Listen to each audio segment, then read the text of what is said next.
And here we go with the next I Will Never Forgive You podcast, episode 12, half a year. And it's not a good sign that it's late. You know, I'm recording this Thursday afternoon. It's just been that kind of couple of weeks. It's been that kind of month. It's been that kind of 6 weeks. I'll get back into it. I'll claw back in. I'm already in the process of clawing myself back in. Next one will be on time. So, yeah. I have the eternal optimism of somebody who hasn't been kicked in the nuts every 3 seconds for his entire life.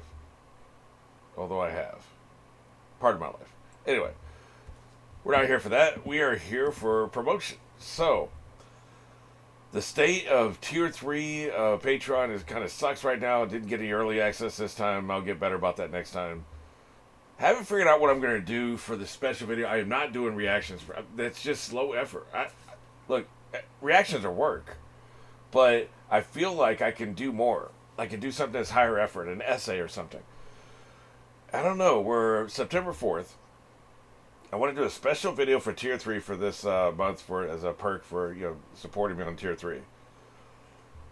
I want to, I feel like over the course of this podcast, I don't know how long it's going to last. Maybe it'll get to the point where it's like, I think I've talked about everything, every aspect of anime. But until I do, I'm not going to finish. I want to talk about every single aspect of anime from every direction. An American looks west at anime is kind of, what I could have called the podcast. Because I want to break it down, deconstruct it, rebuild it, put it back together. We're going to talk about every nook and cranny, every crevasse. I'm going to have my flashlight up the asses of all the manga greats. Maybe that's what I'll do. That's what I'll do. I mean, hey, I just got it. It's time to put a flashlight up a manga author's ass. That's what I'm going to do. I'm going to do a deep dive on a manga author. And I'll do that every couple months. It's like basically I'll look into the life and times of a manga author, talk about what I think, what I've found, what I think. You can give your feedback on it. And we can together explore all the greats. Because here's the thing, you start with the history. I don't know why I didn't think of that. I don't know why this took me half a year to figure this out. You start with the history. Like, when you get into football, if you're going to be an NFL player, you should know about the Ice Bowl game back in 1958, man. 57? I think it was 58. You should know about the Ice Bowl game, the first ever overtime game in NFL history. Why does that matter 75 years later? Because that's the foundation upon which your sport is built. The current sport today was built on that foundation. You can survive in the NFL. You can be a great player. You can make a lot of money, entertain a lot of people without knowing the history. It just adds a whole nother level to what you're doing. So if you win a game in overtime on a touchdown, you can think back to the first time it ever happened, right? It's just extra, right? It's bonus. You don't need it. A lot of current players don't give a shit about the history. A lot of current filmmakers don't give a shit about the history of filmmaking. I've looked into a lot of it. I don't know everything, but I've looked into a lot of it. I think the only value of studying filmmaking in college, because there's very low value to it, one of the only values is learning the history. They can teach you the history of filmmaking in a way you can't learn anywhere else. So that's the value. I've never been taking filmmaking in college, but you only learn by doing. You can sit in a classroom for 3 years, or you can make 4 short films a year for 3 years, and it'll cost about the same amount of money. But at the end of my plan, you'll have 12 short films to show. I know you make short films for college, but point being, I should start looking into history, the greats. So, leave a comment telling me the first person I should look into. I'm not talking about Odo. I'm talking about what was the first wave of manga writers. Who was one of the greats from the early days, and what did they do? Was it ever converted to anime or not? We can even get into the history of anime later. This is about anime, but we know everything comes from manga first, right? For the most part, 99% of it. So, I'll start with looking at the greats in mangas, writing, and then I'll eventually, if there's some great showrunners in anime, some really visionaries, people who worked in anime, like directors or whatever, I'll look into that. But we're going to start with manga. Who's the first wave? Tell me the greatest manga writer from the furthest back in time that you know about, that you personally know about without looking it up. I could obviously do a Google search. I want to know who's the oldest manga writer, the oldest manga that was published that you know about. Who wrote that? Give me a name without looking it up. No research. We'll start there. Because if you've heard of them, there's a good chance they're really big. So that'll be my video for a month. So hey, we figured something out during this shitty promotion, which I always hate doing every podcast. We actually figured out something useful. Other than, hey, buy my shit, right? So we got that going on. Also, I promised over in the Q&A video, I noticed the Q&A video gets fewer views than the podcast does. Now, the podcast is meat and bones.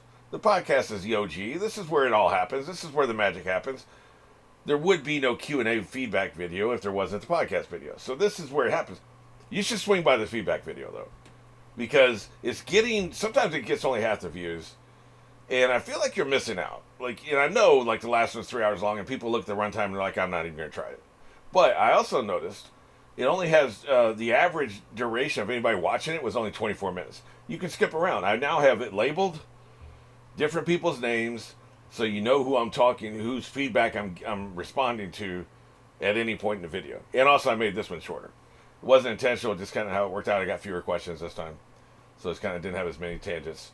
So that's just kind of how it worked out. But just pick a name and follow. Like Ariel. Ariel everybody has good questions, but if you want to see what I said to Ariel, just skip through, look at the Ariel stuff, and then before you know it, you'll just find yourself watching the whole thing. So I promised over there to promote that video here. So here, I've done it. My hands are clean. I kept my promise. Go check out the feedback video. It always drops first because it's just easier to do. And yeah, I think that's about it. So go to tier 3, support me on Patreon, buy my shit. And then also we figured out what I'm going to do for my special video for this month. I think it'll be actually pretty awesome. Leave your comments about who I should do, who I should focus on. We'll call it a author focus. So it'll be like an author focus special video I do over on Patreon. And of course, anything I find out, anything super interesting, I'll talk about in the podcast as well. So if you, for some reason, you're not in a position to help out on Patreon, and a lot of people aren't, you're not going to completely miss out. I'll bring this knowledge forward. I wonder how annoying that monsoon out my side my window is. I wonder how bad that sounds. Well, this is already late. I'm not waiting for monsoon to end because God knows how long that'll be. So we push on. Okay, so anime episode highlight. Well, I had another one, but now I'm going to have to highlight episode 6 of part 4 of JoJo's Bizarre Adventure. I just watched it a couple hours ago. It was really good because they took a character that I didn't think about very much. And, anime, for me, the first thing I ever noticed about anime is they care about characterization so much. So if you have 12 people in the anime, each one of them is going to get an episode devoted to them sooner or later. I also noticed Teen Titans does this. And it's not a new loss to do it. They're episodes being centered on one character is nothing new in an ensemble show. They do it all the time. Every show does it. But anime really does it. And it's always really interesting. And in this case, they focused on a character whose unassuming appearance, kind of gullible, kind of young and naive, and his power seemed really weak. And they took that character and made him the highlight of the episode, and he got this business done. And I fell for the trap of waiting for the cavalry to come to help rescue him. I think his name is Kochi. It's be very hard for me not to start calling him Cochise, but I refuse to do it because I like him. If I didn't like him, I'd call him Cochise. Because Cochise is, I believe, an offensive nickname.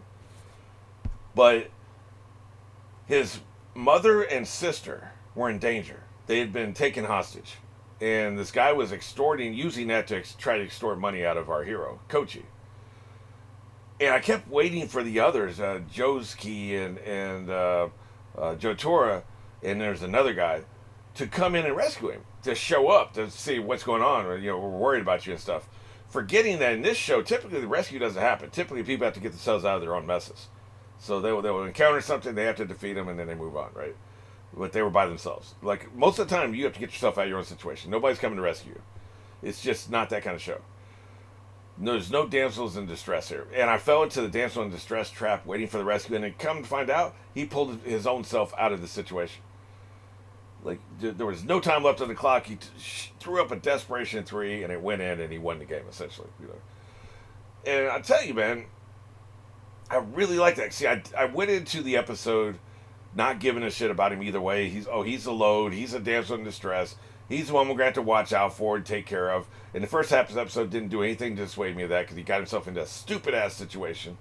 And he did get rescued early in the episode, by the way, which furthered... This was one of the better written episodes I've ever seen because everything the author did made you believe he was going to get rescued at the end of the episode. Everything the author did. From the first encounter, where he's being stupid and he's being gullible and he gets taken advantage of and he has to get rescued. That sets you up. Plus, there's the entire character history before that, where it's set up where you think he's a damsel in distress. He ain't done jack shit the entire season, right? Nothing. Other than be a friend. He's just a friend. You know, and he'd already been kidnapped and taken hostage once before in this and had to be rescued.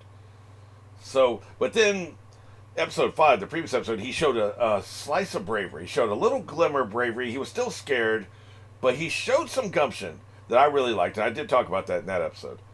But still, coming in this one, I guess the lesson hadn't took in my brain, because I still wasn't thinking very highly of him, right?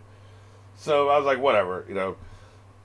And they set me up early in the episode, and then later, I'm just waiting. Okay, you know, we're running out of time. It's like we're 20 minutes into the episode. Where's the rescue coming from? Where's the rescue coming from? I'm looking at the window, see if we see a shadow. I'm looking at the ceiling, see if anybody's going to bust through. Looking at the door, see if anybody's showing up. Nobody ever pulled up. He rescued his family himself.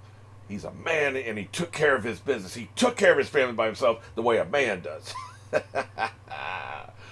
He is no damsel in distress. I was so impressed. And here's an episode that completely changed my mind about a character. Whew. I did a full 180 on this sumbitch. Completely changed my mind on a character in one episode. Now, there was set up in a previous episode that helped. But mostly it was just one episode. I think that's pretty impressive. I just think that's kind of cool that, you know, you can accomplish that much in 22 minutes. They even had a little bit of previously on. So, I mean, we may have only been talking about 18, 19 minutes of screen time.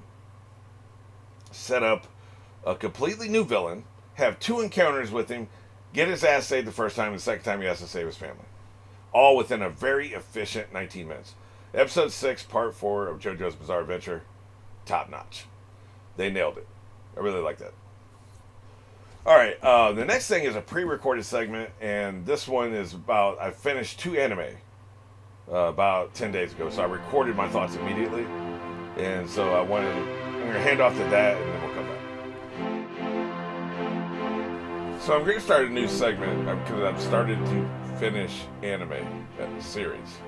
And I'd like to be able to talk to those, and I thought first of all I'd just like to highlight the last episode and use the anime episode highlight to talk about finished series. But I actually have 2 finished series to talk about, and that feels like a cheat. So this is just going to be an additional segment that's not going to be a regular segment. It'll just be whenever I finish an anime at some point. So first up, we've got Fate Zero. I finished that.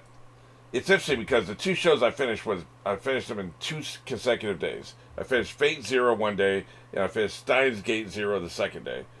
They have 0 in the title, which is weird. You know, weird coincidence. But they also feel kind of the same because they're both sequel series to a series I loved. Fate Stay Night Unlimited Bladeworks, and then Steins Gate. These are both sequel series. And they're both sequel series to a series that had a short run. And like 26 episodes for Fate Stay Night and 24 episodes for Steins Gate. There's so many similarities. They have great anime styles that kind of remind me of each other. I mean, Fate Stay Night's a little bit more vibrant. I love the characters in both. I love the magic system, which is, you know, time travel in one and then just magic in the other. So it's so interesting. I watched these together. And they have a lot of similarities. Of course, they have a lot of differences as well. Probably the biggest difference is Fate Stay Night has no romance to speak of. Maybe a tiny bit of romance, but not really to speak of. And it's more hardcore with the deaths. Although both series have action, both series have deaths. Fate Stay Night is a little more bloodthirsty. And then Steins Gate has a little bit more romance. You'd even say it's predicated on romance. 2 very interesting series. I finished them back to back. I didn't want to finish either one of them because I loved them so much, and now I have to say goodbye to both franchises. Hate it. Apparently, there's a little bit more coming out with the Fate Stay Night franchise, but it's going to be like one episode a year. So it'd be like 2032 before they finish. So that's stupid. So I ain't going to be here. I'm not going to be here in 2032. I can promise you that. Clip this, save it, and send it to me in 2032, January 1st, 2032, if I'm alive. But I seriously doubt it. I'm old, man. You know. Anyway, the point is, two similar series. I didn't want to say goodbye to either one of them. I have to. Now the characters are gone forever unless I do a rewatch, which I'll never have time for. I mean, it's on to something new because I felt this way for. Probably the strongest I ever felt this for was Full Metal Brotherhood, Alchemist, whatever. Full Metal Alchemist Brotherhood, whatever the hell it was. I love those characters so much. I love the sense of humor so much. I love the magic system so much. I just love the way the fights were so original. But then I've had half a dozen series that you could say those things about, like great characters, great personalities, great sense of humor, great unorthodox fighting. Seven Deadly Sins checks most of those boxes. It's a natural successor to Full Metal, and so like you have to close a door to open a window, right? Like you have to get rid of somebody who's a pain in the ass to open your life to have somebody new come in. Now that's like personalities and relationships. But there is something to be said for like if you have a shitty friend, getting rid of them gives you room to have a not shitty friend in your life. So but yeah, these finished shows aren't shitty. I'm just saying that I have to say goodbye to them. But that opens up spots for me to watch new shit. So there we are. The new thing I'm watching because Fate Stay Night was sponsored by Jonah. And now he's going to have me do something, the Garden of Shadows or whatever the hell. Sinners in the Beyond the Wall or... I was close. The Garden of Sinners. So that's what he has me watching next. And I'm pretty sure I'm watching Demon Slayer on Patreon, which, the Steins Gate was on Patreon. So, the series themselves... I think I enjoyed Steins Gate better just because I love the character so much. My favorite anime character of all time is in that series. So it wins. But the Fate Stay Night franchise, there was different generations of characters, so they weren't the same characters throughout like there was in Steins Gate. They were good characters. They weren't quite as good, but the action was better. The magic was better, and I think the ideological questions they asked was better. There's some meaning to life stuff in Steins Gate, but there's some real big meaning to life stuff in Fate Stay Night. I'm going to miss both shows. So, I guess I put the Steins Gate franchise ahead of the Fate Stay Night franchise, but just slightly. And it's interesting because Steins Gate was adapted from a manga, and I think Fate Stay Night was light novels that are like choose your own adventure types, I think. I keep getting the idea of a video game stuck in my head. I don't think it's a video game. But I think that's what it was. So, yeah, that's my review of the two series. Definitely watch them. If you love time travel, Steins Gate is a mandatory, and Steins Gate Zero after that, and then there's a movie in between. I would watch it all. I did. But it's a deeply complicated plot. You got to really pay attention to the details. I would love to have done a rewind on that, like I'm doing with One Piece.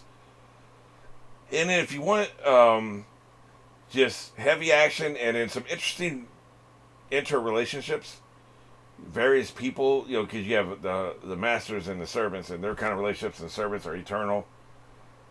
And the masters are typically young people who don't know what the hell they're doing, so that it's almost like the servants take on a parental kind of position with a lot of these people. But also, a lot of the servants can be dicks, and they are dicks. And a lot of the characters are awful people in Fate State. So it's hardcore. Like, if you have a gentle stomach, if you're not into, like, the gore and horror that anime can deliver, you don't want to do Fate Stay Night. If you're okay with that shit, and you like action, and you like interesting magic and interesting conversations, then Fate Stay Night's for you. But yeah, I would recommend them both, depending on what your preferences are. And now we're on to the main topic. Let's start with follow up on the rage quitting thing. I have a comment here I wanted to get to. I didn't want to do this as part of the Q&A because it's actually relevant to our interest over here. Because like I said, I want to follow up with the rage quitting thing. So this is Mata Koyo. I also quit the anime Kill LA Kill and RWBY. It felt like watching paint dry. Again, we're going to see, this is what I discovered if you're not watching the Q&A feedback video. During that conversation, I discovered that I wear headphones. I put the headphones on anytime I press record. I don't know why. I'm not watching anything. This is a podcast. I can't tell you how many times I do that, man. It's just record. They go in my ears. It's just what it is. Anyway, Jesus. I discovered over there that I think a more interesting conversation might actually be, what do you find boring in anime? Because that's a hard question for me to answer, because I don't know that I've ever been bored by an anime. I really don't. He's talking about it's like watching paint dry. Now, obviously the most common definition of boring would be if you don't like dance.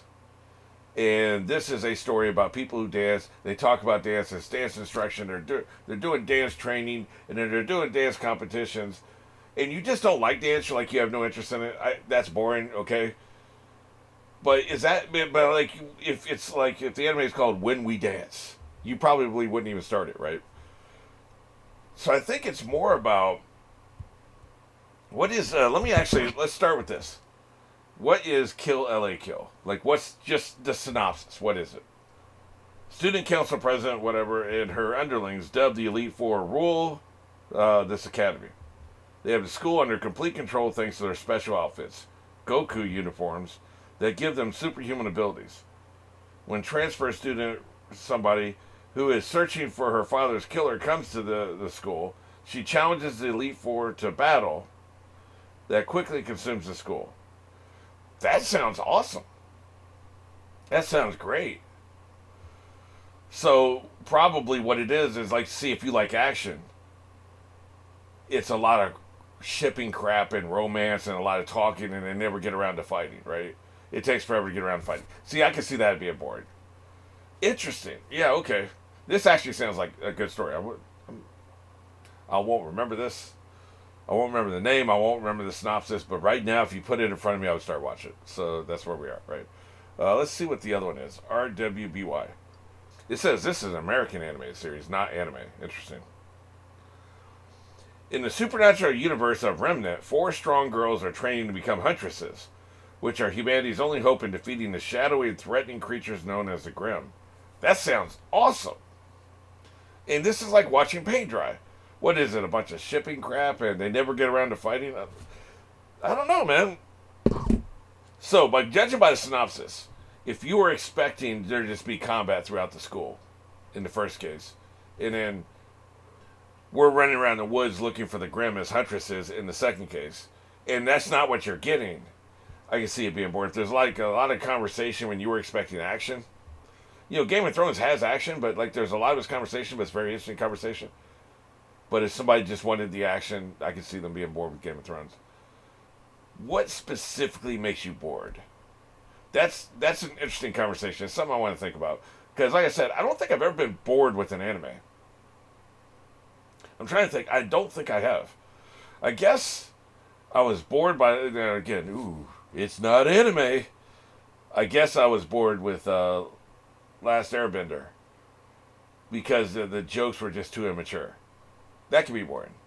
I quit Naruto Shippuden around 30 episodes in when I got to the cave. It was just such a bore compared to the original show.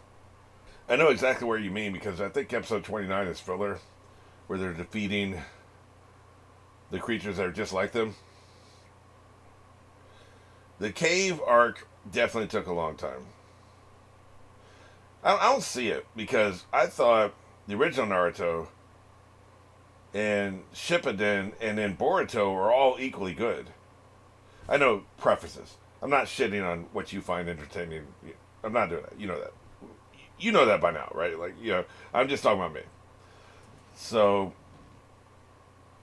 for me, I thought they were all equally good.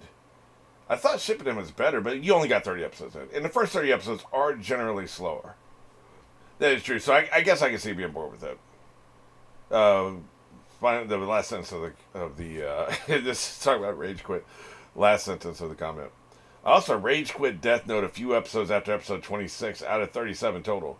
I ended up watching it, but I hated the ending. For me, the show is only good till episode 26. The rest I never rewatch. I think I'm just gonna hate watch the show. Somebody in a comment that was too late for me to include in the or maybe in a comment for the Q&A I've already released for this podcast, which I'll do next time. I don't want to, then we start really getting in a incestuous situation where you're commenting on that episode's podcast. But I have already seen some of the comments. They're suggest I hate watch. I think I'm going to. I think I'm going to hate watch Death Note. Just to finish it. Maybe it's not as bad as I remember. I mean, this is going to shock you. I am fallible. I am occasionally, very occasionally, wrong. I know. Pick yourself up off the floor. This is earth shattering. But yeah, I can be wrong. Yeah, so I want to rewatch it. I just, with all the spare time I have, I'm behind on literally everything. I even ditched Bleach and I'm still behind, man. I think it was always a mistake to do UU. I should have waited to do UU until I should have resumed UU from the first 6 episodes about now. Adding that extra series in is just really throwing everything into chaos. Probably even starting Bleach was another mistake. What was the third? Oh, JoJo. JoJo, the engagement's been really good. The views been really good. That's been good for the channel. JoJo was not a mistake. But Bleach and Yu, I should have just waited, right? I hate, again with Bleach, I stopped. I hate doing it. I'd rather start and just keep going, which I could have done if I'd waited. But anyway, at some point I do want to. It's only 37 episodes. I can fit in at some point. At some point I want to do that, and I will. I think that'll actually be fun, so I'll do that.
But yeah, I'm curious what you find boring because I don't think I've encountered a boring anime, and I think again we've talked about this before.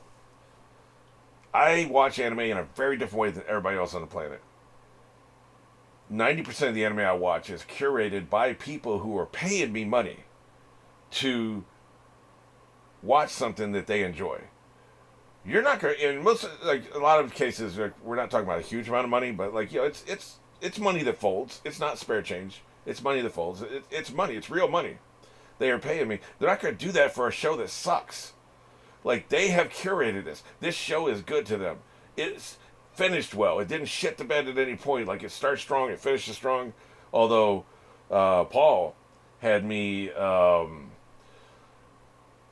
he had me watch the first 2 seasons of Made in Abyss and then stop there because apparently it really starts to suck ass after that, which is interesting. I actually wanted to look up how it finished. I haven't had time to do that, but I'm curious how it finishes. But other than that, people are paying me to watch the best of the best. I'm not watching, generic anime number 7 that came out, 5 years ago and nobody even remembers anymore. I'm not watching the crap. I'm watching the elite, the tip top of the pops. Like, I would wager everything I've done on Patreon has been in the top 10 of the year it came out by any critical standard. The actual paid critics, the audience reception. I bet we'd be hard pressed to find anything I've done over there. We're talking about Fullmetal, Attack on Titan, Samurai Champloo, Monster, Seven Deadly Sins, My Hero Academia. It goes on. And I've done some like little mini series like 7, 13, like Odd Taxi. I've done all kinds of shit, right? Frieren. I bet everything I've done over Patreon was the top 10 of the year it came out. And there's probably 100 anime that come out every year, if not more. 150. I looked it up one time. What was it? 39,000 anime exist? 39,000. So there's like 150, 200, 300 coming out every year. And I bet everything I watch over there that people are paying me to watch, not what I watch on YouTube, but the shit that people are paying me to watch over there, I bet you it's all of it, or almost all of it, was in the top 10 of the year it came out. So it's the best. So I'm not going to be bored by any of it. Trying to think, well, even the ones I didn't like from when I sampled those 4 modern ones recently. The dress-up dolls was the weirdest. I don't know that I would have, even that though, I kind of liked it. Like, no, that was not boring. I'm trying to convince myself to find something that's boring. No, it's not, man. The few little samples I've done over here on my own that I picked out myself, I even lucked out with. The Dr. House one was great. I wish I could continue that. Alia speaks Russian because she can't say her feelings and whatever. I want to finish that. Like, nothing I've sampled either myself or I've gotten lucky. And those, like the House one, for instance, I was getting all these articles out. We finally have an anime Dr. House, right? Like, I saw 3 or 4 different articles about that. They could have been, what do they call that, where like you have an article one place, but then it shows up in other places where people are basically just ripping off the article. It could have been that. What the hell is that called? I don't remember. There's a word for it, right? Where basically, if your article gets that, then it gets in front of everybody. It could have been that, or it could have been different articles from different magazines and shit, and internet magazines and actual magazines. But I kept seeing it, so I was like, okay, I want to try it out. Then the one that when somebody won the swearing contest 2 weeks ago, Hunter Stone, the anime he had me try was not boring. So I think it's just because of what I do and how I watch it and how things are brought in front of me to watch, I'm just not going to encounter a boring anime. They exist, I'm sure. But I think also part of it is perception. If you're looking for a romance and it's all fighting, you might be bored because you were looking for a romance. If you're looking for fighting and it's all romance, you may be bored because you were looking for fighting. I think some of it, if it's presented one way, and then what it actually is something completely different. That could have happened with JoJo, because JoJo started out, I thought it was just going to be some like, rich family brings in a malcontent thief, and he kills the father and tries to frame him, and there's all this intrigue and political intrigue and mystery and criminals and laws and shit. Like, all of a sudden it turns into a vampire flick, and then it turns into magical demons, right? Like, before you know it, it's like, what the hell is all this, right? So if I had gone in there thinking it was just like criminals and family bloodlines and betrayal and turning the father against the son and the adopted son and all this, if I thought that's what was going on and that's what I wanted, I really had no expectations. But if that's what I thought it was and that's what I wanted, and all of a sudden vampires are breaking out, I'd be maybe bored. Probably not, but it's possible. Some of it could just be what you were expecting to get versus what you actually got. Ariel talks about how she will end her nights with like a watching like a funny show like Gintama or something, and then she will that's what she's expecting. But if she was to put on the Gintama and it's a body horror anime instead, she's not looking to do that. Would that be the last thing she watches before she goes to sleep? She wants something funny, something lighthearted, something that's not going to give her nightmares, right? She doesn't want something super intense, right? So that could be, but that would almost be like a rage quit situation then, because you're thinking about one thing And then it's a bait and switch, essentially. Trailers do this sometimes. Trailers make you think you're watching one movie, you go in there and it's a completely different kind of movie. What the hell is this? Trailers do a bait and switch. People have sued movie companies before because the trailers lied to them about what the movie is going to be. So I don't know. I just think it's an interesting conversation because when somebody was talking about being bored, it was almost a foreign concept to me because I haven't had an anime that's bored me. There's been plenty of regular TV shows that bored me. I got bored with Bones, and then I rage quit because I got pissed off at it. What I saw, you know what I stopped watching because I was bored was Supergirl. They just kept changing the cast, man. They kept running different. They couldn't keep the same core cast together for longer than like 8 or 10 episodes, and they'd be switching people out. Stargate Atlantis did that too. It was just annoying. I couldn't keep track of who people were and what their backstories and interrelationships were, and it's constantly new people, and it just got really convoluted. So yeah, I mean, I just got bored with that. I got bored with Legends of Tomorrow. I got bored with Charmed, the Charmed reboot, because they changed the format, blew up the format after the first season. So there's plenty of like live action shows I've gotten bored with. I'm not incapable of being bored, but it's never happened with anime. I can't think of a single case where an anime's bored me. That's just an interesting conversation.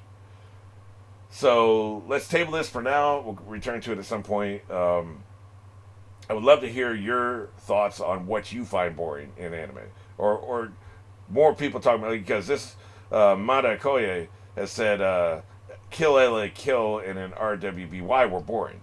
So what anime do you find boring? And I'll look at the synopsis and call you crazy. I'm kidding, but kind of. All right, well, one more thing. Let's go ahead and check some of the comments of the polls and setups and stuff I was doing for this podcast. Do that here.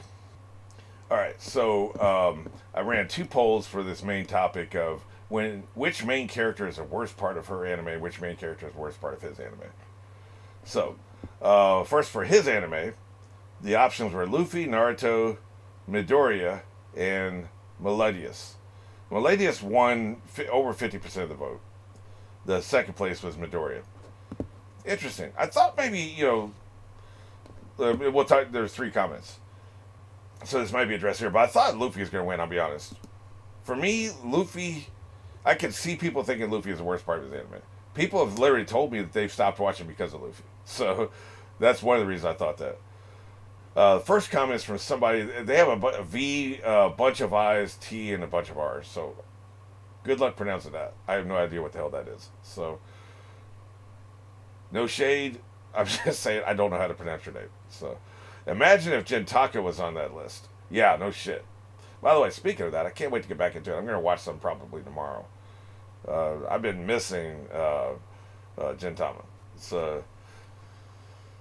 been one of those months, and we're 4 days in. Also, Ruji, I have a hot take for this one, or at least I think it's a hot take. But Gon from Hunter x Hunter, holy shit, that is scorching hot. I get that he was just a kid, but his selfishness really got on my nerves. On the other hand, Killua, Kurapika, and Leoria, I've never seen those names before in my life. Who the hell are these people? I'm just kidding. I'm just kidding. I'm not brain damaged. Or one of my favorite, or one of my most favorite characters in it. Here's the thing. What really bugged me was Gon. I just didn't like it as a character and as a writing choice.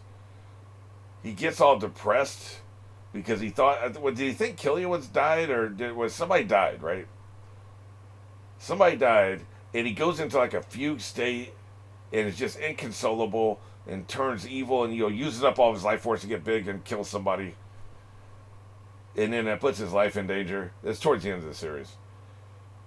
Just none of that worked for me. It was so stupid because he is a kid. He's only 12. But it didn't make any sense to be. Because I don't think it was somebody that mattered a whole lot to him. I think it was just somebody. I think it was somebody who knew his father or something, or somebody who had helped him when he was a kid. And they get killed, and he just has a complete effing meltdown, man. Like, what? That didn't make any damn sense to me. It really didn't. I didn't like that. It kind of put a sour taste in my mouth for the series. So, yeah, the character had his issues. Selfishness is one of them. I don't think that's a scorching hot take. I'd be curious to see if anybody else thinks that is. And then third comment, Light from Death Note. You are my people. This is from Spinopus. I can't deal with that guy. Agreed. I don't even remember which one was light and which one was dark, but yeah. Because there was a detective who's a super galaxy brain genius, and then there's the bad guy who's a super galaxy brain genius. They both had these names I can't never remember. Light was one of them. Either one you're talking about, I agree with you.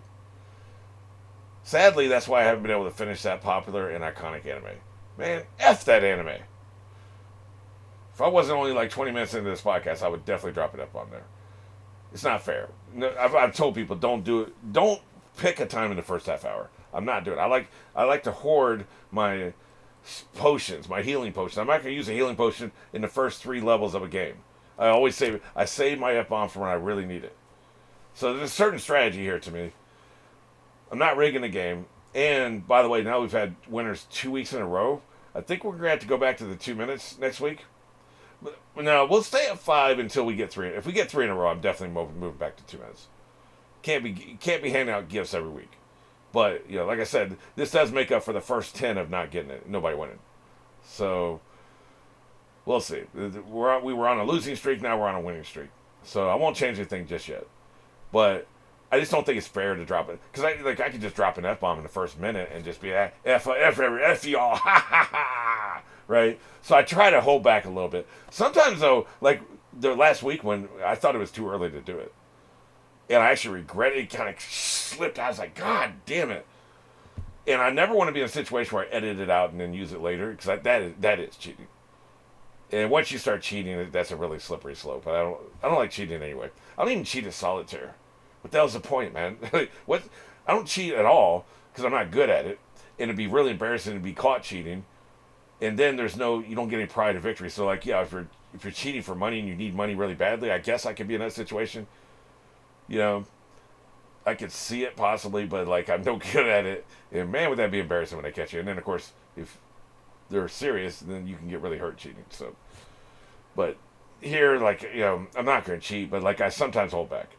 But yeah, if we were an hour and a half into this podcast, I would definitely drop the F-bomb because F that dude. Whichever one it is. I don't remember. Moving on to which anime character is the worst part of her anime. And here's the thing. The reason I separated these, because there's only one woman that I thought deserved to be on this list, and it was Misaka. So I was going to do Luffy, Naruto, Misaka, and Melodius. Wrath from Seven Deadly Sins. But I was wondering, like, it feels a little misogynistic. Are people just going to pick her because she's a woman? I don't know. Probably not the people that watch my channel. Like, I think we're all pretty fair-minded. I just ask for people to be fair, man. Just be fair-minded. That's all I'm asking for. I don't care about ideology, orientation, or any of that shit. I just be fair-minded, man. Let's all be fair. If you're going to hate somebody, hate them for a good reason, not a stupid reason. And hating people for their gender is just stupid. So, but I don't know. It just felt like it'd be a little unfair. She got 17% of vote against other women. What would she have gotten here? Well, Midoriya actually got 27% of the vote, so it's interesting because I thought Luffy and Naruto were going to really get all the votes, and the other two were just kind of there. So you never know with the polls, right? The polls are interesting. You always get interesting results with polls. So then I said, okay, well, I'll do a girl one and a boy one. But I hadn't seen many anime where the girls are the main characters. Well, it just whoever is the mainest character of an anime is enough. None of these 4 I picked were the main characters of their anime. I don't know if I've seen an anime that has a woman as main character. I don't think I have. I know they're out there. I just haven't seen them. But anyway, so Misaka actually only got 3rd place. So who knows what would have happened if I put her with the boys. But Sakura won with 51%.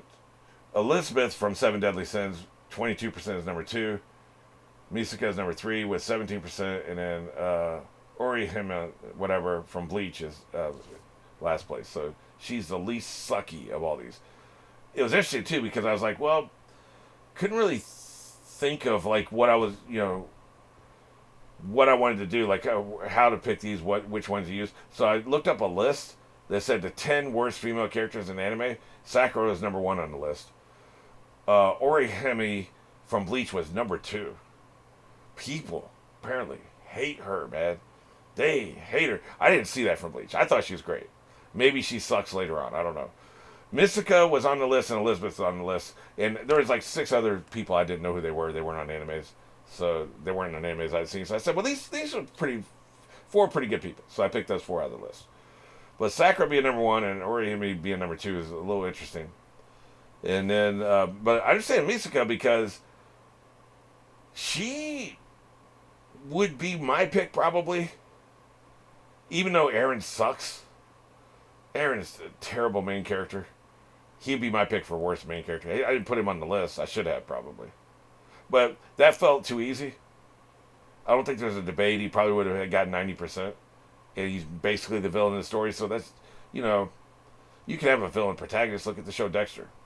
So that's not a big deal. You can have a villain protagonist. But just, I don't know. It felt like cheating. So I didn't put him on there.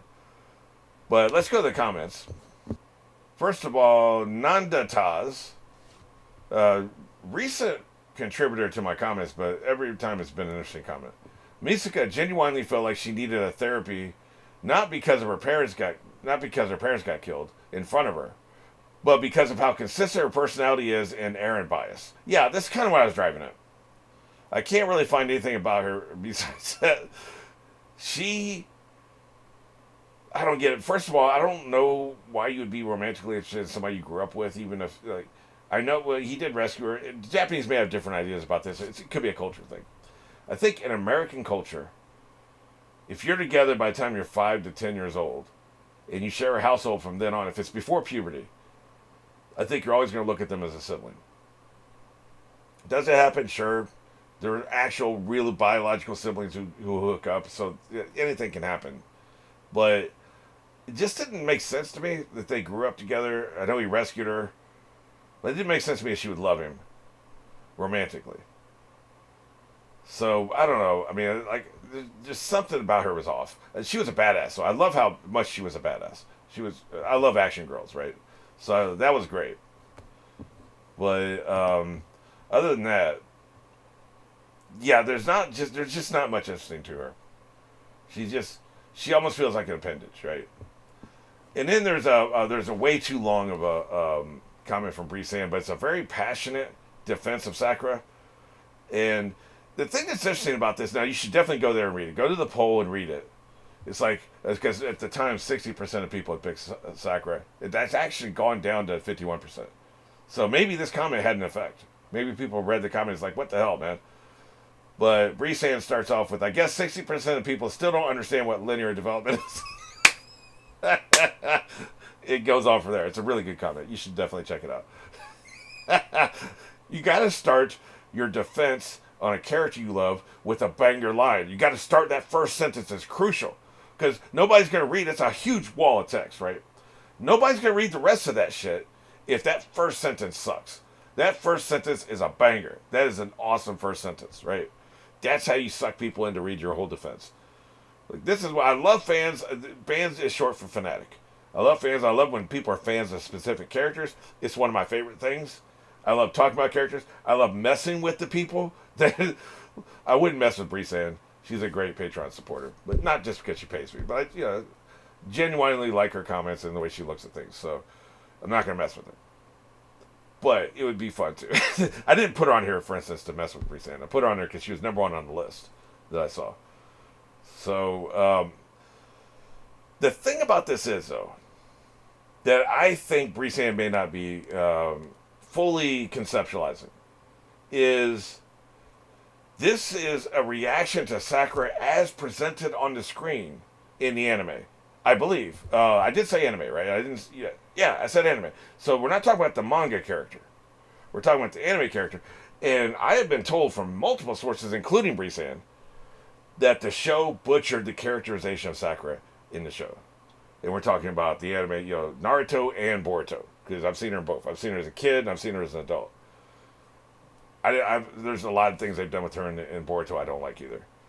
But they butcher. I've been told specific things that she did or that happened in the manga that were not adapted and didn't happen in the anime. Kind of like where Ron got screwed in the Harry Potter movies.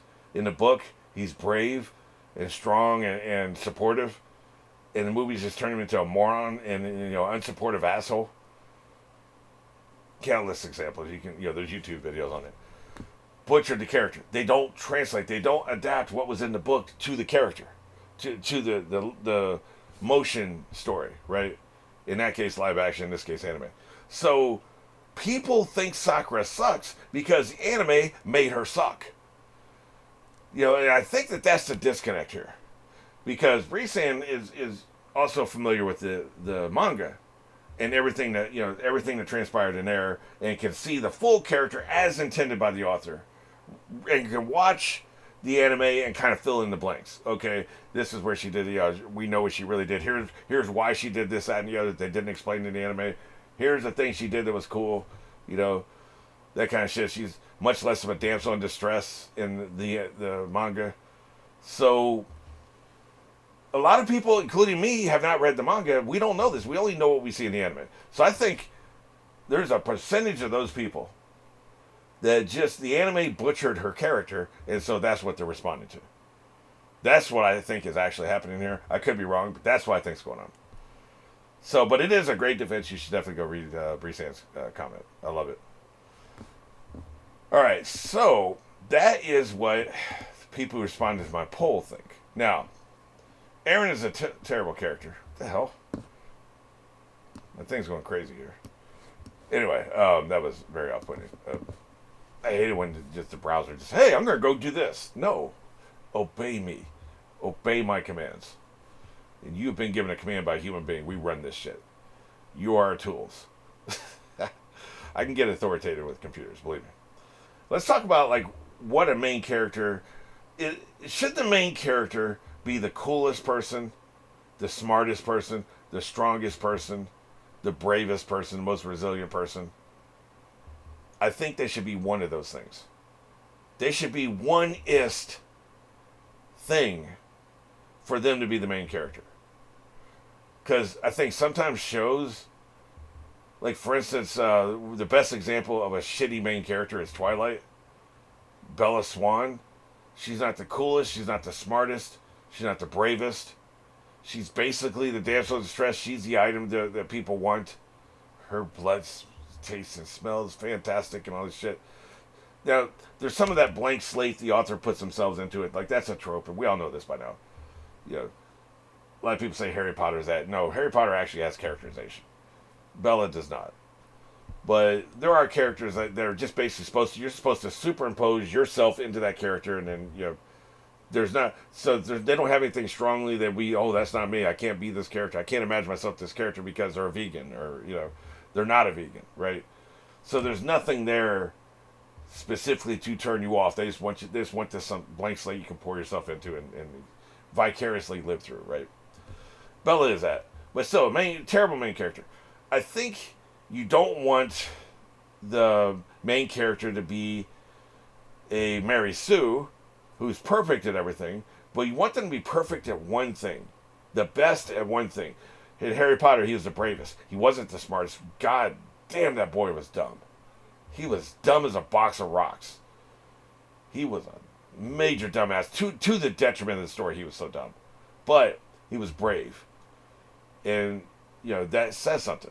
Because he wasn't the best at magic. He wasn't the smartest.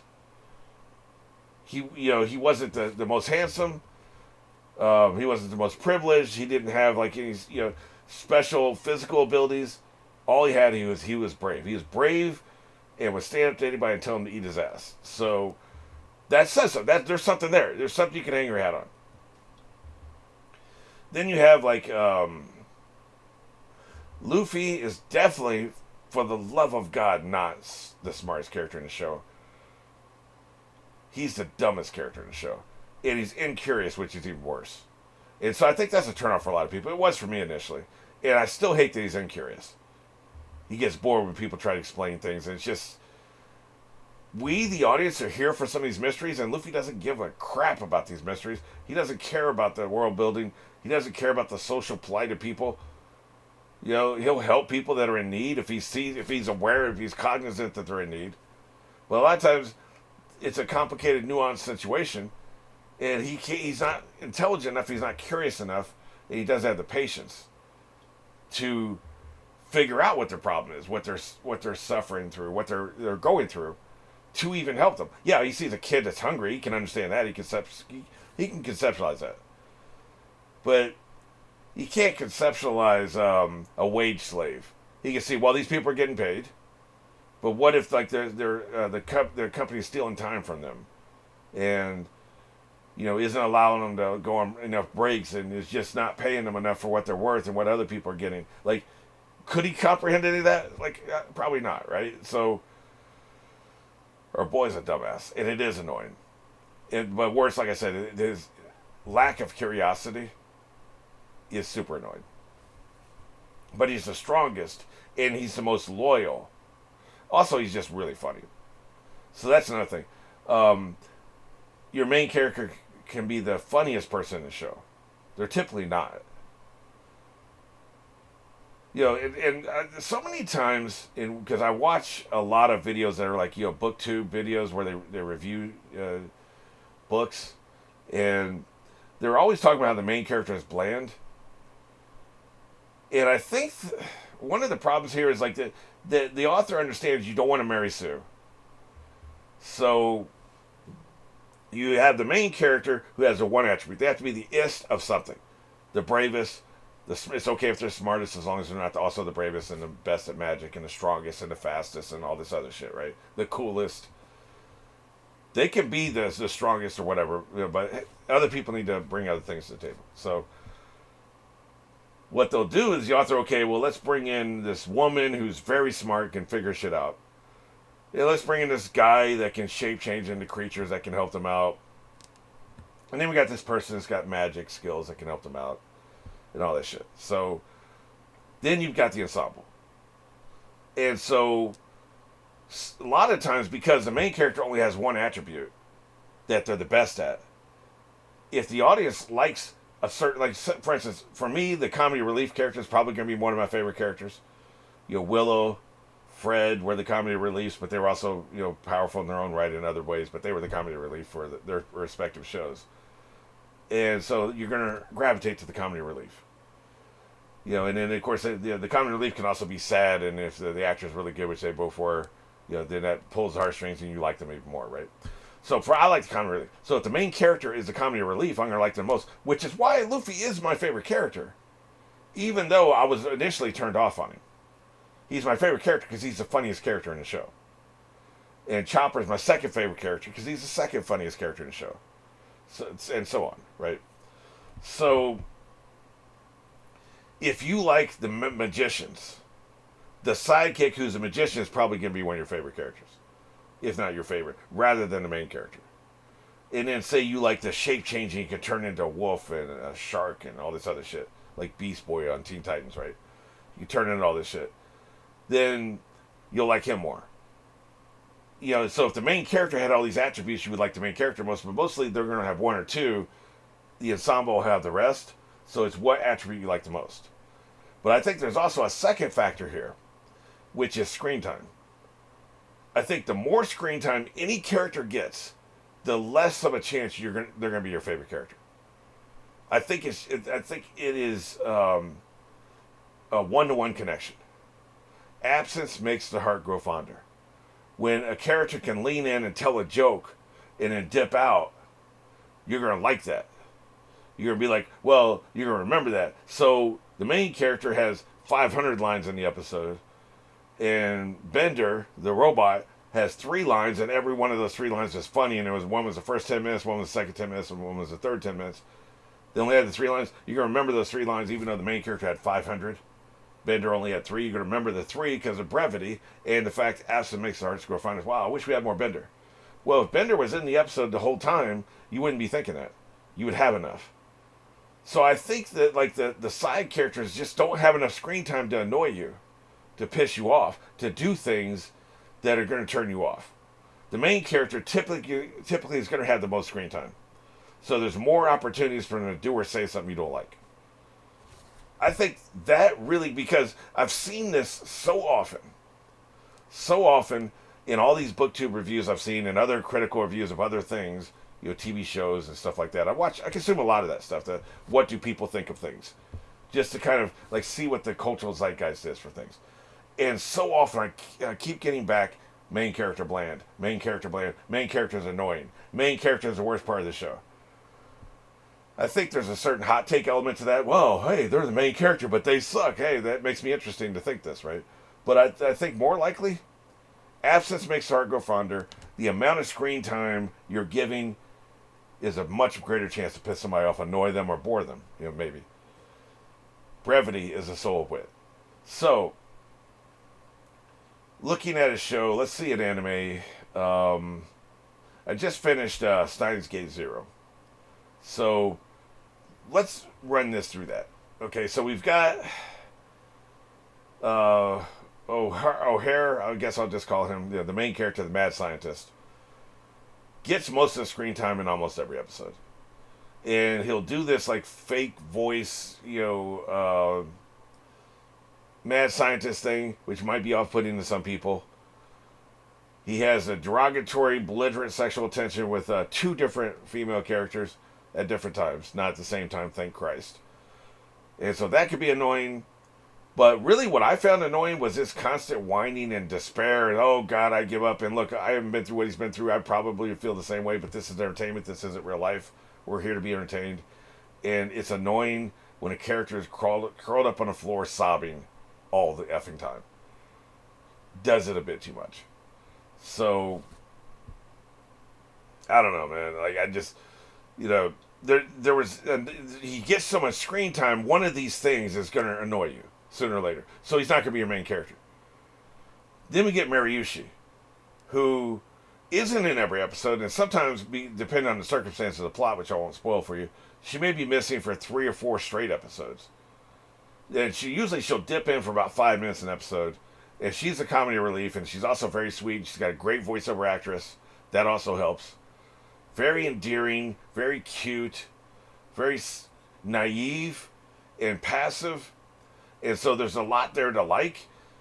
And just, she wears her heart on her sleeve, and she speaks weird. And so there's just all these things. She's my favorite character in any anime ever. Would that be true if she was the main character? We're about to find out, because I'm downloaded a couple of, there's some bonus features, like extra episodes, like one of them is Valentine's Day. So it's her and 2 other women, and I think they're the whole episode.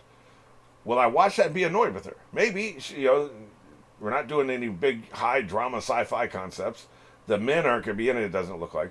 It's just going to be the 3 women. So she'll be in every scene. Will that become annoying? That's going to be very interesting to find out. Is too much a good thing a bad thing? I think a lot of times it is. Would she be my favorite character ever if she got more screen time? That is the $1 million question. I'm not sure. Then there's Dario, who prefers imaginary girls, internet porn, to real women. He speaks in his voiceover actor. He speaks in kind of a bombastic way, which is kind of interesting. He's like always eating, and he's talking about his super accurate. Like, I actually love the character a lot, but I think that there's things people can find annoying about him. But he doesn't get enough screen time for it to be grating, right? Like the eating all the time thing, for instance, or the always talking about internet porn thing, right? Where it's like, if he was in every scene, in every episode, would he be the worst part of the anime? If he was a main character, right? It's interesting to think about. Then you've got, I guess, Redhead, the love interest from the first series, just Steins Gate, regular, no zero. She couldn't communicate. She's a grown-ass woman, a scientist, but couldn't communicate. She has feelings for this dude, but it comes out as belligerence. It just, that would be super annoying, but she was only in about half the season for a variety of reasons. And she was barely in Steins Gate Zero. So I liked her a lot, but would I have liked her if she was in every season? You see what I'm saying? So I really think that, like, if you take your favorite character of whatever anime, whatever your favorite anime is, take your favorite character, assuming they're not the main character, and imagine them all the time, like they're in every scene. Would that become annoying? That's an interesting mental exercise. I think this is the heart of what we're talking about here. I think if you think the main character is the worst part of the anime and you love all the side characters, imagine if those side characters were the main character. Would you feel differently then? I really do think it's just overexposure. And I think that, probably the best case scenario is if you have 3 protagonists. Like Buffy is great with that because you would have Buffy, Xander, and Willow, right? And they would all sometimes have their own storylines. So nobody down, Buffy's in more scenes than anybody else, but it's not by 50%. She's, if you take the total number of scenes and she was in 1,500 scenes, it's not going to be 750 for the rest of them. Xander be 1,200, and Willow might be 1,100, right? So she's not twice as many scenes. So the percentages are better. Any ensemble show, House, usually had 4 or 5 people as the ensemble. They all got their own storylines. Sometimes House is barely an episode, and somebody else gets a focus. Cuddy gets her own episode. Wilson gets his own episode. Chase gets people get their own episodes, and the main character takes the sideline. I think that's probably the best case scenario, rather than one person, massive protagonist. Like in One Piece, Luffy is the protagonist. It's not an ensemble show. In Naruto, it is an ensemble show. Other people get the limelight. Naruto's not all over every episode. Same with Boruto. Other people are getting the limelight in Boruto. It's not just Boruto. So, I've always said Naruto and Boruto present as single main character shows because their names are in the title. One Piece isn't called Luffy, but it's about Luffy. It's one character. One Piece, one character. One Piece pretends to be an ensemble, but it's about one character. I know other people get storylines, but it's the one character. And then Naruto and Boruto present with the titles as one character, but it's really ensemble shows. It's so interesting that worked out that way. Complete opposites of each other. So I just think that's the key to understanding this. I think I've broken the code here, and which is one of the reasons I wanted to talk about this particular topic, because I think I'm on to something here. Now, having said all that, let's talk about the worst character in all of anime. Eren from Attack on Titan is the fucking worst. He is the worst main character I've ever seen. He is awful. Making arbitrary ass decisions. This man had the ability, because I'm not going to do the Attack on Titan podcast. I was saving this rant for the Attack on Titan podcast.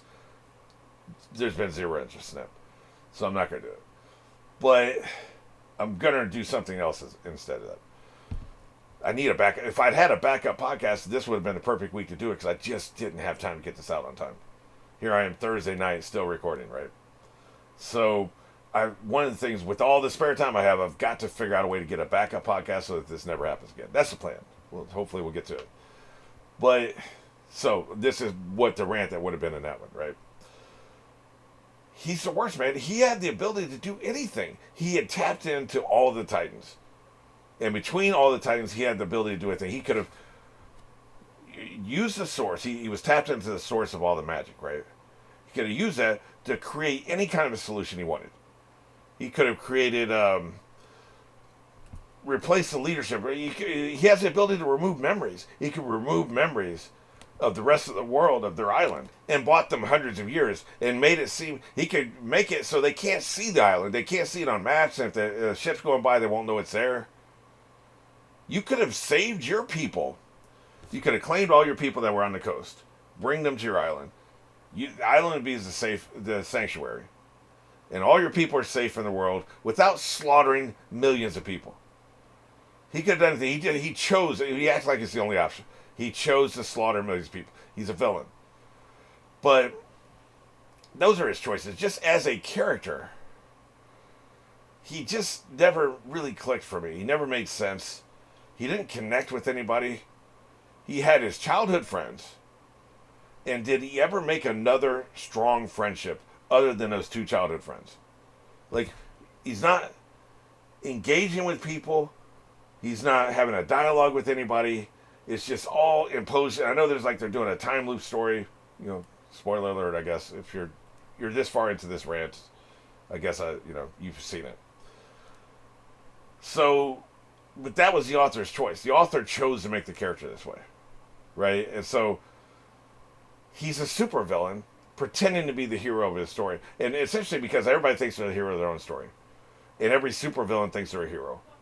But this is the only supervillain I've seen who walks away still thinking they're a hero, presenting as a hero, and the show seems to be saying they're a hero. And then at the end, with the end credits and everything, it showed none of this shit mattered anyway. Because war is inevitable, and it's just going to keep being a cycle of violence no matter what. So, yay, great. I feel so much better now. I don't like him because I think a lot of it is just the choices the author made. Because the time skip, I think, ruined the entire series. Because you get a time skip, and we never really fill in what happened. They show a little bit of what happened here and there, but it was such a disorienting time skip, and the characterization that happened during the time skip never really gets fully explored. He makes these arbitrary decisions during that never gets explored. I don't know, man. Like I just think the first half of the series is brilliant and one of the best things I've ever seen. And then once you get to the time skip, it just all completely shits the bed forever. Like from that point until the end of the series, it's shitting the bed the entire time. So for me, like it's not really the amount of screen time. This is a very specific case where he's not a relatable character. None of us can root for him, and also he's not a fun villain to root for because it's so late in the process before you realize he is a villain, and by then all the horror is happening. So there's nothing cool about that. Like Walter White and Dexter are great villains because they're trying to get out of these messes. People are trying to kill them, and they're outsmarting the villains, and they're doing these contraptions and booby traps and shenanigans and manipulating people to get out of. So you're in for the ride. You know from jump they're evil. You either buy in or you don't watch. And then no matter what they do some horrible shit. But it's still exciting, and there's back and forth, and this would be like revealing that Walter White's a villain in episode 13 of season 5 of a 16-episode season. Essentially is what this would be like. Because once you get to the rumbling in Attack on Titan, that's where he becomes an irrevocable, irredeemable villain. Until then, you're kind of wondering, because I remember at the time I did reactions to these where I was thinking maybe it's a scam, he's trying to trick people, he's just trying to think, make them think this, that, and the other. Kind of find out, no, it's all above board. What you see is what you get. He's just going to kill the world, So we didn't know until too late in the process to root for him as a villain, and until then, we're thinking of him as a hero, and he's not a very good hero. He's also super passive as a hero for the most part. So I don't know. For me, I don't think like what I talked about, generally speaking, why you don't like the main characters applies in the case of Eren. I think he doesn't. He's an exception to the rule. He's just a terribly written, terribly plotted out, terribly characterized main character. That's my opinion. I'd love to know what you think. I'd also love to know if there is a main character you hate that you don't think like what I kind of mapped out applies as well. Because I think there are exceptions out there. I think there are truly terribly written main characters. Because you got to be able to relate to them. So this is what I was trying to say earlier. You don't relate to every main character you like. Because we don't relate to Walter White. We don't relate to Dexter. And there's some others. The Americans was kind of the same thing. They were evil. But, at least if you're an American, they were evil. But you relate to, you root for them because it's a fictional show and it's exciting to see them get away with shit. So you either relate to them or you root for them. Typically, most of the time we're going to relate to people because these people are not pure evil, right? Walter White was pure evil. But we root for him because it's fun to root for him because it's a fictional show and it's fun to watch him get away with shit. So we root for him, right? But if you can't root for him, and you can't relate to him, what are we doing here? because we couldn't relate to Eren early on, but we were rooting for him. And then they do the heel turn, where, okay, yeah, he's evil, and he was evil the whole time, but then now you can't relate to him, and then you realize you never really could relate to him, because the whole time he's manipulating himself in the future. But then also, you can't root for him because they're killing millions of people. What are you rooting for in that point? So, like, it just, if he had been presented as a villain from jump, that could be a different story. You could buy in and you can enjoy watching how he gets to the end. But they didn't do that. So I just don't think it works. I don't think it works on any level. I think he's a terrible main character. He's the worst main character I've seen. So, that's where I'm at with that. And Berserk kind of reminds me of this, too. Because that's another one where you don't know they're going to be evil. But at least in Berserk, he was relatable until the heel turn. It was always hard to relate to Eren. So, that's my hot take. Well, not my hot take, but that's my main topic hot take. We're going to get to my hot take in a couple minutes. Speaking of, let's go ahead and move down the list here. Other animation category. I started watching Creature Commandos, but I've only seen one episode so far. So I'm going to put that off talking about that until next time when I think it's like a 7-episode series. Hopefully I'll have seen it all by then. I'm recording reactions. I don't know when I'm going to put them out. Export time, just ties up the computer and shit. Editing it, ties up my time. So recording reactions, it takes 20 minutes, right? So recording the reactions isn't the problem. Really, it's the workflow issues are the editing and exporting. So I don't know when I'm going to put out the reactions or where I'll put them out. But I am watching them, and I will talk about it in 2 weeks. So far, I like it. I've seen the first episode. It's basically Suicide Club for monsters. Suicide Squad. Not Suicide Club. That's a very different kind of club. That's a very different situation. Suicide Squad with monsters. If you haven't seen it, check it out. It's DC, James Gunn. It's we'll talk about it in 2 weeks. The other thing is I was just recommended. Somebody told me, Hunter Stone told me that the guy who did Gravity Falls did another show called Inside Job. I just downloaded all 18 episodes, season 1 and season 2. So I've downloaded it all. So I'm gonna watch that shit at least because I know it's gonna be great. If it sucks, I'll stop. But I'm gonna do reactions to those. Again, who knows when I'll release them? But as I watch them, I'll react to them. So in 2 weeks, I'll be talking to you about Creature Commandos, and depending on how long that takes, I may also talk to you about Inside Job, or I'll wait for a future podcast to talk about Inside Job. That'll probably make more sense. Because Creature Commandos, I should be able to finish the other 6 episodes in these 2 weeks. Inside Job's going to take longer. So that's the update. So we'll be doing the other animation. I'm finally watching some other animation. So that'll be fun. One of these days, I'll finish Arcane Season 2. All right, now for the hot take. It's a medium heat take. It's not really a hot take. But it's annoying. This is such a small thing, but it's annoying enough that I feel like I have to say it. But I'm not going to spend all day on it.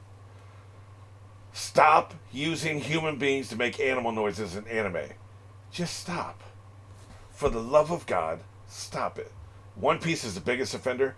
But I think they're doing it for all of them. Like, is there a rule in Japan where you can't put a recorder near the mouth of an animal? Or, like, are they so severely regulated as an industry? Like, because I guess you'd have to urge the animal to make the noises you need. Like a dog barking, you would have to do something to make them bark. Are they so heavily regulated they're not allowed to do that, where it's considered animal abuse? Like, I don't want animals to be abused. I'm not asking for that. But animals make noises. Just use an effing recorder and follow the dog around for a little while. Follow the cat around. Follow the birds around. I'm so, we can hear it every time. Unless it's Frank Welker doing it, which it never is. He's the OG genius for making animal noises. It's not him. The dogs in One Piece make me want to vomit. Like, they're so bad. And I was watching another anime just a couple days ago. I don't remember what the hell it was. But they had a horse making a noise, and it was so clearly human. I wanted to just jump into the anime and bitch slap the director. The hell you doing, man? It's cheesy. It sucks. It takes you out. It breaks your immersion. That is a human doing a dog. That is not no goddamn dog. We don't believe it's a dog. Stop it. Just stop it. Drives me up the effing wall, man. Like, if nothing else, you can like digitally create this shit now. There are programs that can create a dog barking, man. There has to be. Look, do I know this for a fact? No. But there's no way I believe it. That's not a thing. There has to be programs out there. AI, as shitty as AI is, there has to be programs out there that can simulate the noises of animals better than effing human beings, because they always sound like they're human beings. Stop it. I told you I wasn't going to go all day, so we'll stop there. God, that is annoying, though. It's just, ugh. All right. Current anime watching ranks. Well, just let me delete Fate Zero and Gate Zero off here. I would love to put the Garden of Sinners on here, but I haven't had a chance to start that yet. I'm doing that this weekend. But that's the new show for Jonah. I finished Fate Zero's Switchblade Works thing, whatever the hell. I finished that. And now I've downloaded all of the Garden of Sinners. There's 8 episodes. A lot of them are movies. So that's going to be a little interesting because typically I'll do 1 hour a week. The movies I'm going to break up or do it and skip a week or something. I'll figure it out. But I haven't started yet. So we're a little short on the... and I'm finishing Fortress Macros in a couple days as well. So that'll be fun. So that's going to leave the list. But I'll be talking about that at the end. Apparently there's only 6 more episodes to go. So that'll be good. But right now the ranks are... Fortress Macros is at the bottom. It's so weird. Apparently they ended the series 8, 9 episodes ago or 10 episodes ago. They blew up the entire planet. They killed everybody on Earth. 7 billion people butchered and slaughtered. That's a dark ending. That's a very dark ending, man. Like that is crazy. Like the Devil May Cry Baby, whatever anime somebody had me watch, had a similar ending. But that's dark. But then there was more anime because the network wanted more episodes so they could finish out the syndication or whatever. So they just made up a bunch of shit, and we're in the middle of that right now. So that's going off the rails a little bit. Such a weird writing choice, and it's such a weird choice from the network. Hey, we want more. The story's over, man. Everybody's dead. No, we want more. Okay, I guess we'll make the aliens mad again, you know? I mean, everything was settled, but okay.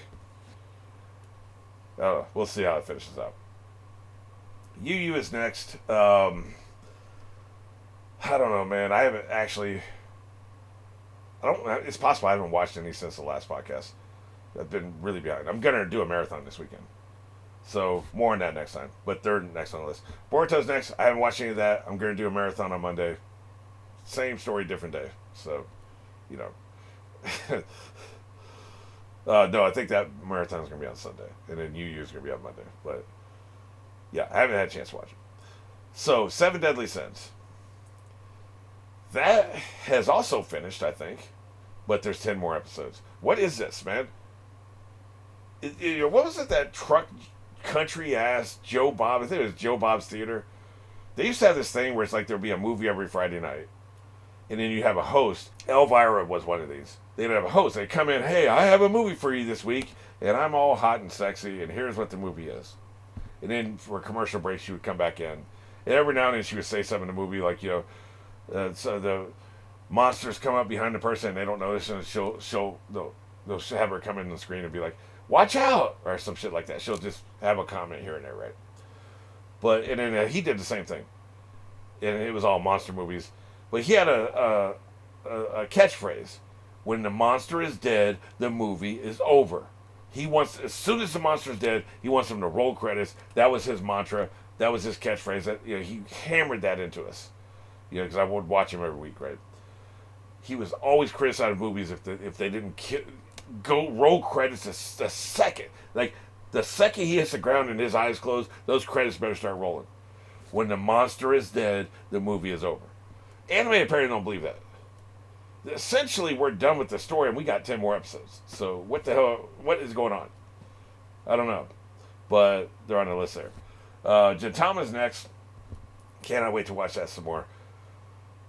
Funny as shit. And then apparently there's like there's a couple episodes coming up that were done as a movie. So that's going to be interesting to navigate that. I need to actually go back and look at that to make sure I don't accidentally watch the episodes. But what I'm going to do is I'm going to watch the movie, Then I'm going to watch at least one of the episodes that is parallel to the movie, because they redid some episodes as a movie, and just see what the differences are. Because I'm very curious about that. Very curious how that's going to play out. But also, how's a long form story going to play out on Gintama? Gintama is best in small doses, like 1 or 2 episodes, or 3 episodes at the most, as a continue. They're much better with like one small short story, move on to the next crazy ass thing you're doing. I don't know how that's going to work as a movie. I don't know if the comedy can be maintained for 2 hours. I'm actually a little worried about that. You know, Police Squad was hilarious as a short. I can't remember if they were 30 or 60 minutes or 45, whatever. It was hilarious. Naked Gun was too long, right? So that form of comedy is better in smaller doses. Gintama feels that way. So I don't know, man. Like I'm a little nervous about this movie. We'll see how I'll talk about it in 2 weeks. We may see it way down the list, or maybe it'll be at the top of the list if they nail it. If they can nail the movie experience, we'll see. JoJo's next. I'm up to part 4. We now have 3 Joes that are alive at the same time, which is a new franchise record. I wonder if they're ever going to break that record. We'll have 4 at some point. Grandpa Joe's going to die soon, but we'll have these 2. Maybe there'll be a 3rd and then a 4th as we keep time jumping, so that Joe Toro will be the old man, and then we go down the list, right? It'll be interesting to see if we ever get 4. We've got 3 alive right now, although the grandpa's not in the story. He's still around. He's out there. He's alive. He counts. But the new storyline, I like Josuke. I like Shorty. I talked about the episode of JoJo earlier. So, you know how I feel. Like, they're really cooking with part 4. Then we get to One Piece. I have finally caught up. 141 episodes. I'm caught up. And we're still 3 or 4 days away from the next episode. I think they come out Sunday morning. Guess what I'm going to be doing Sunday morning? I'm going to be watching that shit. That's what I'm going to be doing. Be watching it, rewinding, get your comments in now. Well, you can't unless you're on Patreon. But go to Tier 3, sign up, and get your comments on now so that I can start responding to your comments in the feedback episodes for 1142, which is the next episode I'm going to do. They're cooking. I want to see Saturn get his insectal 8-legged ass kicked. F that dude. If I hadn't already cussed, I'd be dropping a F-bomb right here. Because F that dude, man. Old crusty ass, 8-legged ass, looking like he smells like shit ass. F that dude, man. He is the worst. Within the framework of the story. Aaron is the worst outside the framework of the story. So just so we're clear. Alright, well. Interesting.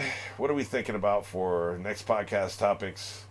No idea. Drop your suggestions below. I still have some of these old ideas on here. Non-canon movies of long-running series. That would never win the poll. Let me just go ahead and erase that right now. Deep dive on the school anime genre. That never got above 20%. People don't want to talk about filler. Yeah, I got nothing.